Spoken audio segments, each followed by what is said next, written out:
Hello everyone, my name is EVOO and welcome to Cooking with the Koyas. Today we're going to make ourselves a beautiful prime rib roast. I'm going to show you how I make mine and how easy it is to make restaurant style prime rib right in your own house. And to go with it, of course, I just baked myself a nice fresh loaf of bread. If you want to see my bread recipes, I'll put a link in the description for you. But right now what we need to do, folks, is season our prime rib and get it ready for the oven. So here I have an absolute beautiful prime rib roast. This one here is about 6 pounds, so it's a very, very nice size. And the first thing I like to do is I have a little bit of my homemade wine, but I like to take a little bit of red wine and just rub it around all sides. Little bit of red wine, there we go. Okay, I'll even put a little on the bones here. Just a bit. You just want to cover your prime rib with some nice, beautiful red wine. Okay, once you've done that, it's time to season. So it's salt to taste, and for me, I like to use 1 teaspoon of salt per pound. So this is just about 6 pounds, so I've got 6 teaspoons of salt here that I am going to use. And you want to make sure that your roast is seasoned properly. So it might seem like a lot of salt, but it's not. It's a lot of meat and it needs the salt. So take your salt and spread it all around on all sides. Now, if you want, you can, at this stage, you can also add black pepper. I've been avoiding black pepper lately, so I'm not going to use any. I'm just going to use salt, but by all means, if you like black pepper, please add it at this point, and it would be black pepper to taste. The salt, however, is the most important, the seasoning with the salt. This is the most important spice. Okay. So, it's been salted, it's been wined, wined and dined. Now, I'm going to take a little bit of mustard. If I can get the cap open. Okay, there we go. We get a little bit of mustard, and same thing. Take the mustard and just rub it. Just coat it a little bit on the outside. Same thing all around. Just a layer of mustard. Now I'm just using regular mustard, but if you want to use Dijon mustard, by all means, go right ahead. That'll make it even a little tastier. But regular mustard is basically what I always use. All right, maybe just a tad bit there. Okay, now I've got it covered in my mustard. And last but not least, of course, is garlic. And I have 1 clove of garlic that I've sliced into little pieces. And I'm just going to take the garlic and just put it on top and just let it sit. Just like that. Okay, you can push it in if you want. If you want, you could even make a little slit and actually put it right into your roast, but I just let mine sit on the top. They're going to cook with the roast and it's going to be just fine. If you do not like garlic, then by all means you can avoid this step and your roast will come out still perfectly fine. Now, I have taken this out of the refrigerator and it's best to let this come at room temp. So I'm just going to let this sit here now for up to 2 hours. And let it come up to room temperature. So first part is done. I'll just cover it with a piece of plastic and let it sit here for, like I say, up to 2 hours before we get it ready for the oven. Okay, so our oven is preheating, but I do want to mention 2 things. First of all, if you have time to season your roast the night before, please do so. It comes out even better. But because I was pushed for time, I had to do it same day. If you do it same day, make sure you season it as soon as you take the roast out of the oven. That way, while it comes up to room temperature 1 to 2 hours, the rub would have sat at least for 1 to 2 hours, which is what you're going to want at minimal.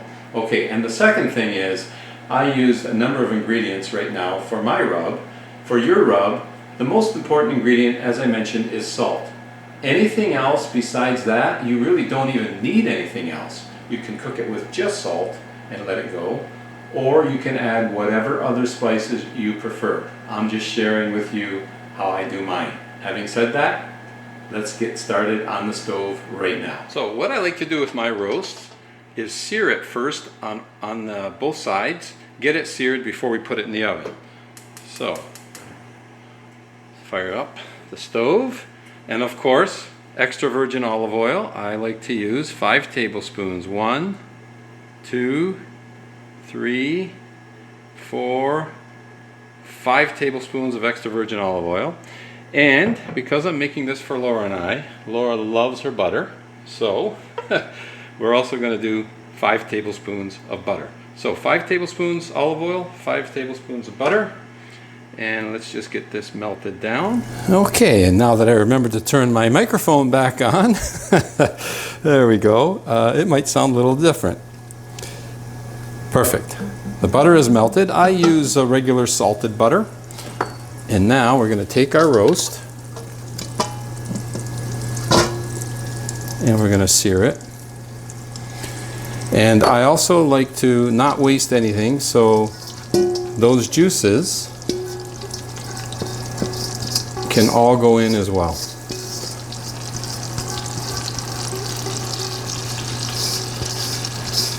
There we go. Perfecto.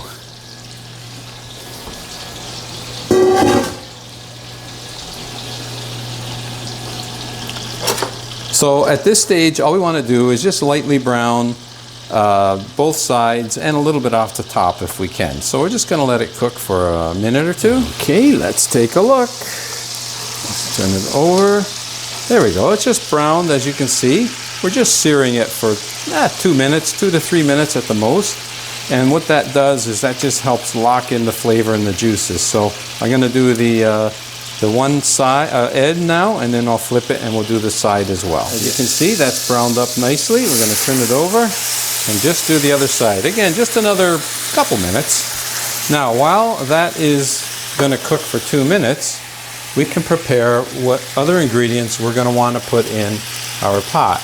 And we're going to want to use, I have here 1 onion. It's going to say, I'm going to say that's a medium to large sized onion. Quite simply, just quarter it. Okay, and we're going to add that into our pot. I'm using a Dutch oven today, which I like to use the Dutch oven for my roasts. And I also have here, I'm going to say 2 medium-sized potatoes. And basically what you're going to do here, cut them into 4 wedges. Okay, and then quite simply just cut the wedges in half. So you're going to end up with some chunks. Okay? In fact, we'll just put these together, give them a cut, put them in.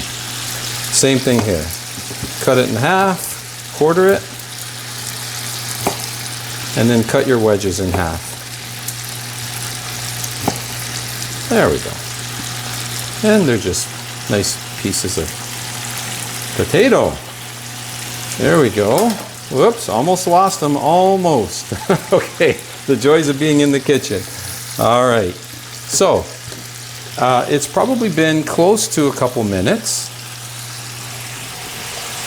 So that other side is probably browned up very nicely already. So what we want to do now is get this ready for the oven. So I'm going to turn the heat off, and we're going to want to bake this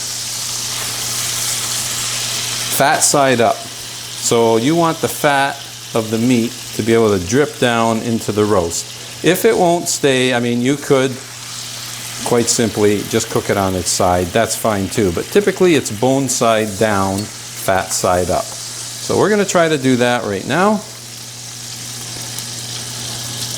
Leave that in there. And because I'm wanting to cook this to medium, some people like rare, some people like medium rare. I'm going to aim for more medium, which is 135 degrees. So I'm going to use a temperature probe, and you want the probe to be basically right in the middle of the meat. So I'm going to go down about that far. Just poke it in, stop there. There we go. So now the amount of time depends, varies on the oven, but let's see how long it takes us to hit the temperature that we need, which, as I said earlier, is 135 degrees Fahrenheit. So let's put this in the oven. We're going to place the roast inside.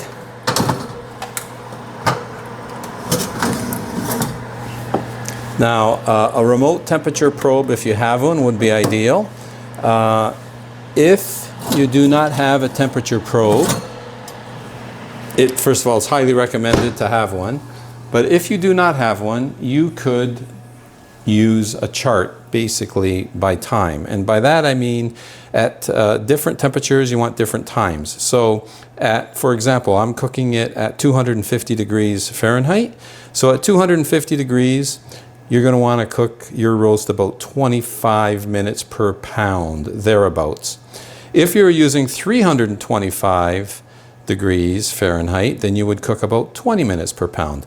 But again, the ideal, you want to use a temperature probe because times vary.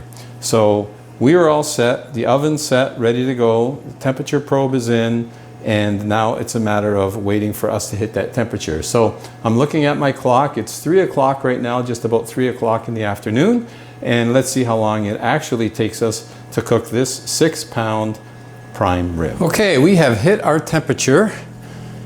In fact, I went 2 degrees over. By the time I got to it, it actually hit 137. Oh, look at this roast. Okay, let's just take it out. There we go. Absolutely beautiful right there. Okay, so let's remove our temperature probe and let's take the roast. And what we want to do now is we're going to plate it and let it rest for at least 15 minutes. Okay, there we go. It's going to rest right there. Look at all the juices that came out from that roast. We are going to use this to make our gravy. Okay, but before we do that, all you want to do is tent your roast and just let it rest. And while it's resting, it is actually going to continue to cook. It will cook on its own because there's heat in there, so it's going to gain at least 5 more degrees of internal temperature while it just sits there. Okay, so we're going to put this aside.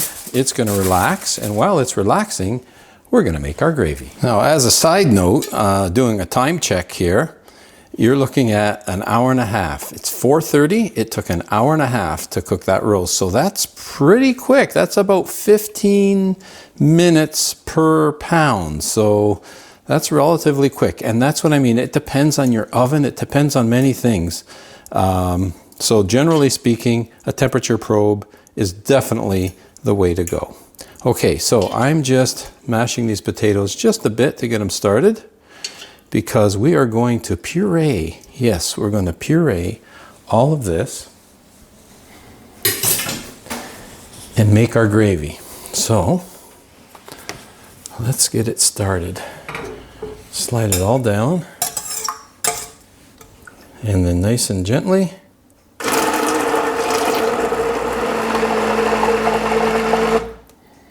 Now there you see we have a nice thick gravy, and that is because we use the potatoes. Now, if we didn't use potatoes, you could thicken your gravy with cornstarch, and it's a general rule of thumb.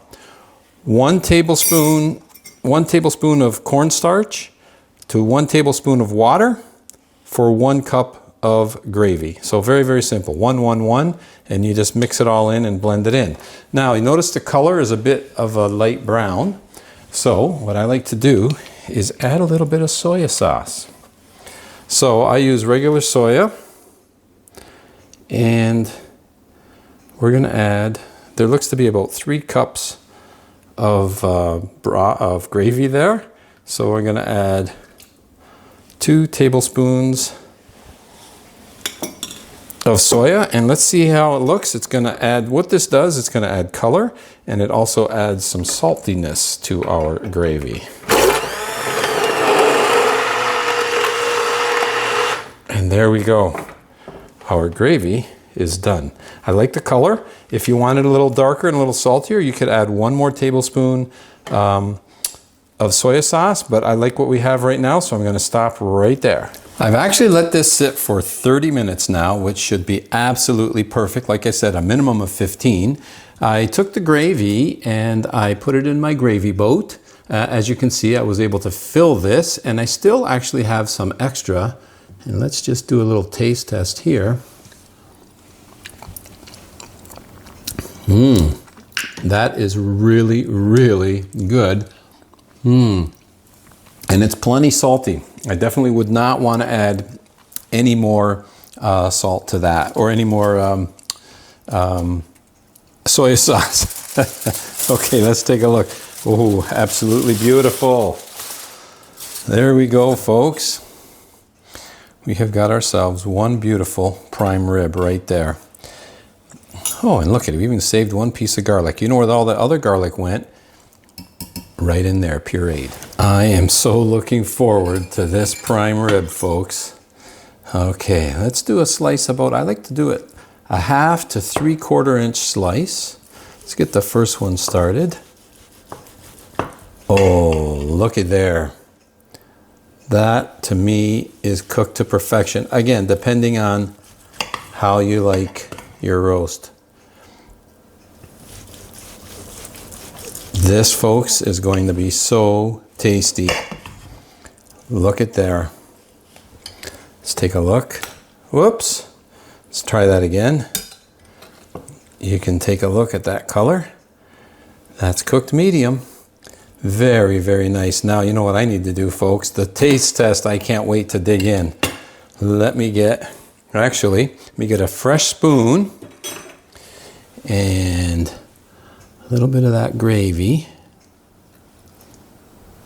Put a little bit of that gravy on. And maybe I'll taste test this little end piece right here. You know, folks, I am so looking forward to this.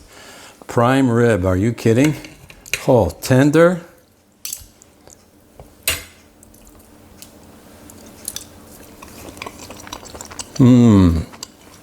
Delicious.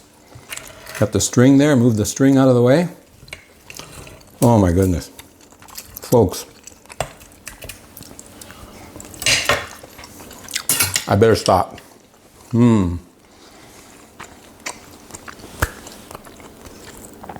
Prime rib. Tender, tasty. You saw how easy that was to cook. You can make your own prime rib at home. It's just that easy. Prep it, bake it, eat it. It's really, really that easy. The oven does all the work. It really does. That's what I always say. But you know what, folks? Cooking is fun, cooking is easy, and making a roast so rewarding. Serve this up with a side dish of some potatoes, cut up some of that fresh bread, and you've got yourself a fantastic meal with a salad on the side, a little antipasto, of course, and a glass of wine. But wherever you're tuning in from, I hope you give this recipe a try. And as always, folks, I want to thank you for joining me on today's episode of Cooking with the Koyas. And until next time, buon appetito. Maybe another piece before I call Laura.